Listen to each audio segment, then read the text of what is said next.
160K is very less for the DevSecOps. It's between 100 to 120 for an intern. And then later on, it will be in between 150K to 160K dollar for the fresher.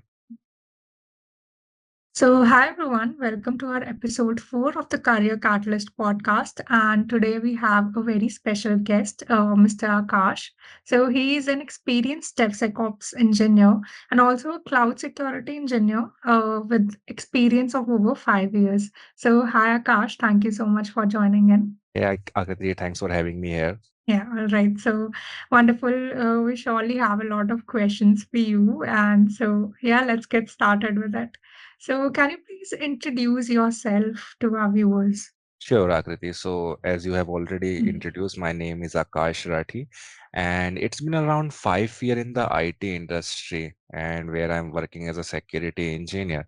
So, in this 5 year, I've got a chance to work on application security, cloud security, and DevSecOps as well, where I have contributed in web application security testing, mobile application security testing, along with integrating multiple tools into the pipeline, which is one of the fundamental of the DevSecOps.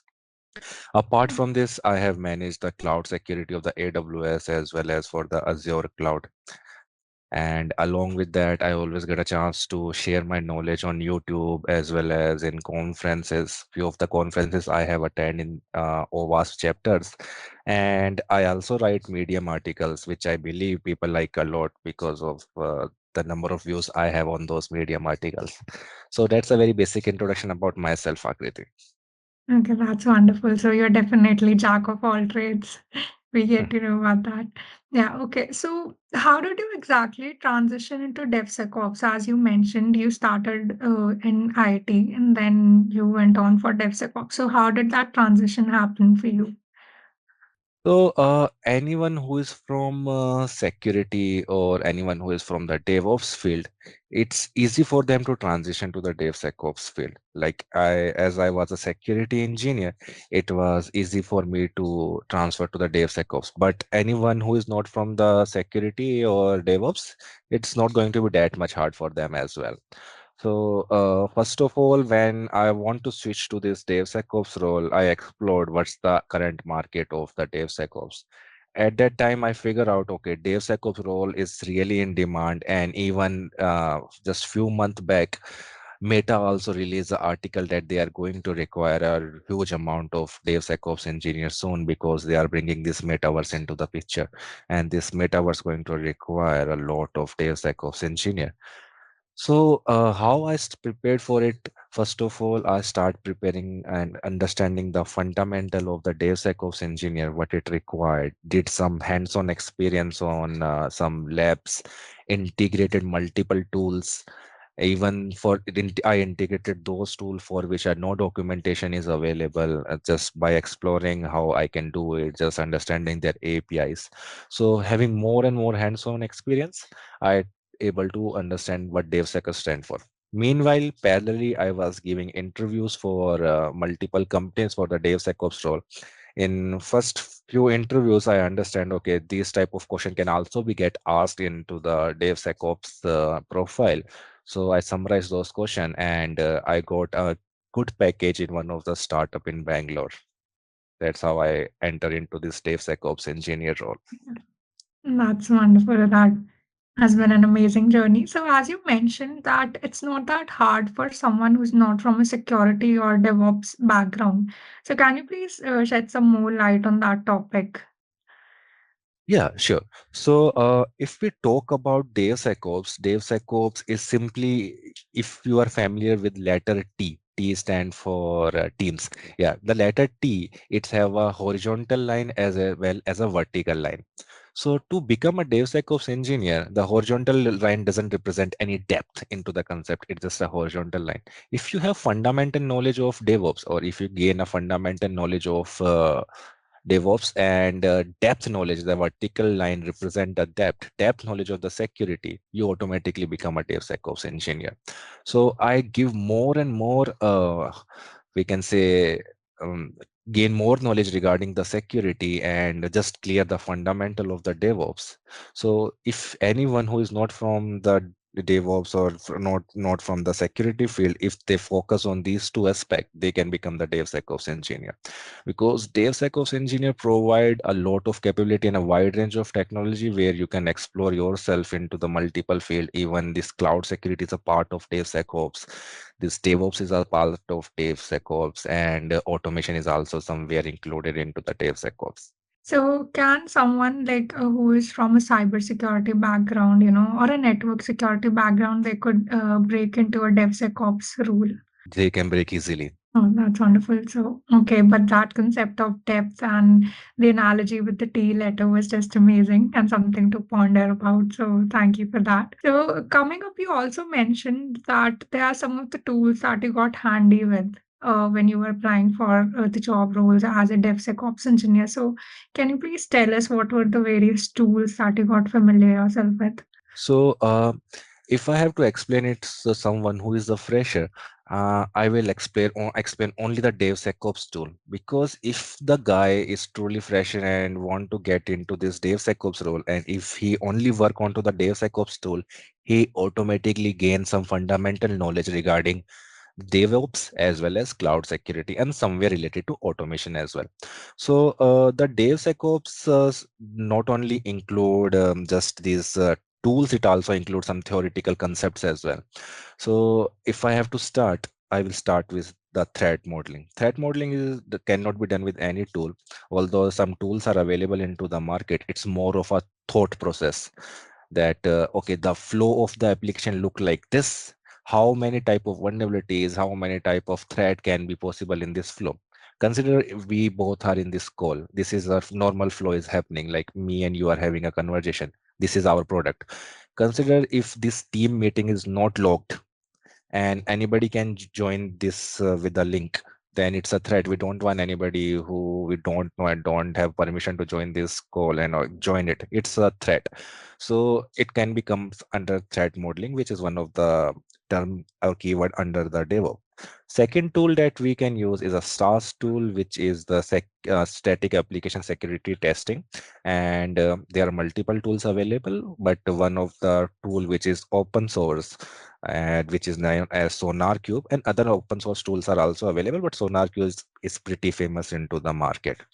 So they can have hands-on experience on the SonarQube, try to integrate it with GitHub or their local repository, or try to integrate it with Jenkins, and can experience how the SonarQube tool work, how they find the vulnerability into the code, and when the developer is writing the code, even at that level when the product is not released and customers are not using it. After that, the another tool that I have hands-on is SCA. SCA stand for Software Composition Analysis. And last to last year, there was a vulnerability Log4j. So if Log4j were already known, and as some SCA tools were already familiar with the misconfiguration that present into the Log4j, Log4j will never become a nightmare for every industry in this world.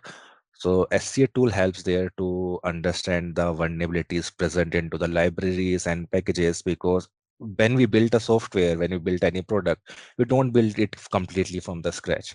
We take help of some open source libraries which are already present into the market. Some we bought, and we get some license to use those packages. But using them and nobody going to build every library, they are going to use it. That's why to check the vulnerabilities or the exploitation of those libraries is really important. So SCA tool come into the picture at that time. And nowadays, container is also coming into the picture, where Docker, Kubernetes are handling the infrastructure. So container security is one of the another thing which I have worked on. And then later on, DAST tool.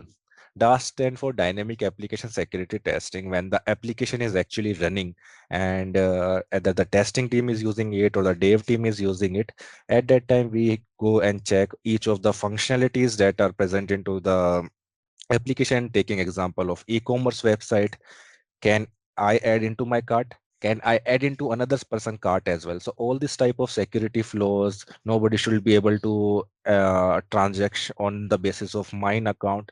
All the security flows are tested with the help of DAS tool. And when we work on the DAS tool, as I already mentioned, when you work in the DevSecOps field, you automatically get a hands-on experience on the other field of the security as well as on the IT. When you work on DAS tool, you get hands-on experience on application security. And then there are monitoring and automation tools for which like Prometheus is there. But monitoring and automation, if we keep it for the industry level, then it's fine. But on the hands-on experience and any other stuff, if we just doing it for demo purpose, then monitoring and automation don't play that much big role. But as we are moving forward and every company is using cloud, I also gain some fundamental knowledge of the cloud security. And all this tool we implement in the DevOps lifecycle. This DevSecOps tool we implement into the DevOps lifecycle. So you automatically gain fundamental knowledge of DevOps.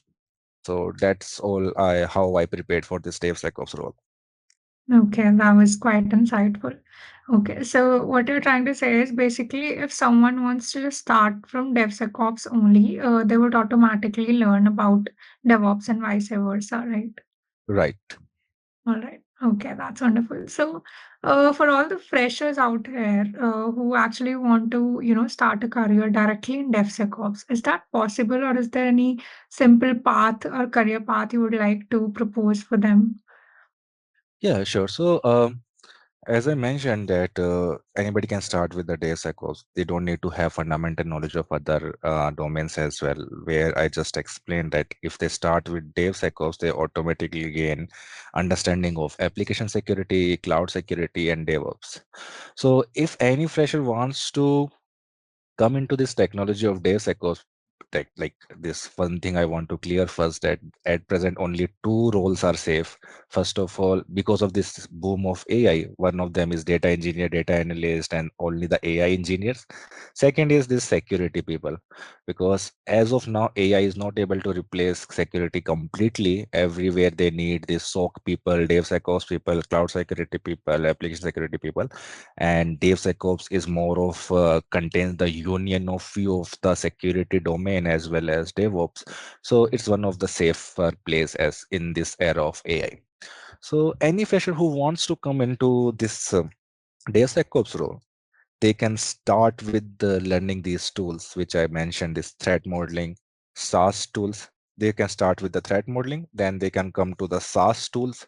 They can try to integrate it to their CI/CD pipeline and try to integrate it to their repository. Then they can come to the SCA tool. They can do this DAS tool after that, and then container security, infrastructure as code security. This much will be enough if you want to explore the field of the DevSecOps. Meanwhile, you can give interviews as well parallelly. Why I believe in giving interview parallelly? Because every company that you see in this market is using the DevSecOps different tool for each purpose. Like for the SaaS tool for the static application security testing, there are 10 different type of tools are available. 80% of them are same, but 20% they contain a different capability. That's why those tools are still standing into the market. So if you give interviews parallelly, you will understand what's happening in that organization, and you will also gain that 20% knowledge from them. So you will be completely 100% as a fresher. Like, you are gaining the fundamental knowledge from the course, as well as parallelly you are giving interviews to complete that leftover 20. Because in the course, nobody cover the leftover 20%. Nobody can cover what happening in each of the industry. Nobody can cover what's happening into the startup, what's happening into the big giants such as Amazon or Meta, or in the big four as well. Okay, that was a really wonderful answer. So let's talk about the salary package. So what does a fresher DevSecOps engineer can expect, when landing his first job in the industry? Sure. So nowadays it's a trend to explain the salary in the term of US dollars. So I will explain the Mm. US dollars first. So I can give example of my organization as well. So one day we just simply ask one of the DevSecOps manager, like, you guys hire a new intern. So what's the starting salary of it? Like, how much money you are providing him to the intern? They cannot share it directly, but we simply said, okay, what's the range? Is it 60K? And they're like, 60K? 60K is very less for the DevSecOps. It's between 100 to 120 for an intern. And then later on, it will be in between 150K to 160K dollar for the fresher. So That's amazing. that's in the term of US dollar. But if we talk about India, it's depend upon which type of organization you are targeting. So let's categorize the organization in three part. One is this big four organization, this PwC, Deloitte, KPMG is there. So if you are targeting these big four organization, for sure you can target a package between 8 LPA to 10 LPA. But if you believe you can crack the big giants as well, like VMware is there, Amazon, Meta, Google, Microsoft, Apple, these companies are there. You can at least, I am telling, at least 25 LPA there as a fresher. And if you have met more capability, you can even score about 30, 35 easily as a fresher in this big giant. Now there is a third category which is known as startup. Like startup is a messed up market. It's totally depend upon how much funding those guys have, how what's their financial sheet look like. But even in those startup, you can score at least 25 LPA if you are capable enough and if you can prove yourself in the interview. This 20-25 LPA is not going anywhere. Okay, so that explains that DevSecOps engineer are quite in demand right now. Yes, right. Yeah. Okay. So, can you just tell us about your experience? What's something that you struggle with being a DevSecOps engineer? Is there any challenge that you think that freshers could face, when starting out? One thing I face, and I can share it honestly, with where I mentioned that DevSecOps profile, it's itself a little bit of challenging. Why I say so, because DevSecOps, you need to have knowledge of, like, while you are working as a DevSecOps, you automatically gain it, but you need to work on the tasks which are related to DevOps. You need to work on the tasks which are related to application security engineer. You need to work on the tasks which are related to cloud security engineer. But at the same time, I believing when you are in the starting few year of your career, and if you are got a hands-on experience on these different wide technology as well in while working on the DevSecOps, it's always going to be helpful in your career, because nobody want a person who can only do one task in this industry. They need a person who can do one task as well as he can do multiple other tasks parallelly. So that's what DevOps help you to do. It's going to help you to gain knowledge on wide range of technology. That's where I also feel struggle like, okay, I'm a DevSecOps engineer. Why I'm doing this application security or cloud security as well. But later on in my career, I understand, okay, this is really insightful. This is really helpful. And it's help you to score a better package. It help you to score better rating in your industry. It's help you to score more and more knowledge, enhance your resume, enhance your community growth, enhance your LinkedIn profile. All other things can be done with the help of DevSecOps. Can a non-technical person switch to DevSecOps? Like, what's your take on that? Yeah, for sure. So I want to explain one thing. Like when a fresher comes to this IT industry, they always get scared of code. Like how can I write code? How can I make logics out of the code? I'm familiar with only one language. Nowadays, you have seen that Python developer, Java developer, those profile are getting reduced, and this full stack developer or one stack developer, these profile are getting more and more highlighted, where they have knowledge of multiple technologies, back end, front end, all of them are coding language. But when you come to the DevSecOps or any other field of the security, the coding is very less. It can be considered as tends to zero. It's only required when you are doing some automation. Even if you have fundamental knowledge, very basic fundamental knowledge of Python, you can start this DevSecOps. So I believe that the coding is one of the things which freshers fear or a non-technical guy fears. But this DevSecOps doesn't include that much coding. This any other security role doesn't include that much coding. So that's why I believe anyone who is from the non-technical background and coming to IT industry, they can start with DevSecOps easily. That must be quite a relief for a lot of people because, you know, people actually fear coding. So that was an amazing answer. So Yeah. moving on, what's the final piece of advice you'll give to, you know, all the aspiring DevSecOps engineer? So one thing I want to give, the security field itself is a really fast pace where new vulnerabilities, new attacks, new exploit keep on coming every day. And not every attack get famous, like Log4j or last year some attack happened onto the Uber, and this year only there was some fault onto one of the CrowdStrike agent. So this is a really fast-paced technology where you need to remain updated and keep on understanding and keep on building the flow, how you can get better at the things and can better understand the security. This is one thing I believe it's a final piece of advice from my side, to always remain updated in this security field and while doing this everyday task related to DevSecOps. Okay.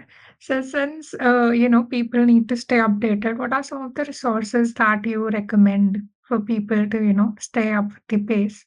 There are multiple pages, but one of them which I like the most, this is the Hacker News, that always going to provide you what's happening into the industry.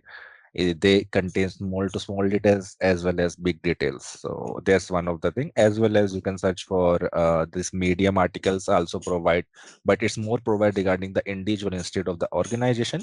But what's happening in the IT industry, how they are handling multiple challenges, like every companies have its security.netflix.com, security.microsoft.com. These pages you can also follow to remain updated. Yeah, that must be quite helpful for a lot of people. So thank you so much, Akash, for your time. It was an amazing conversation. Thanks, Akriti. Thanks for having me here.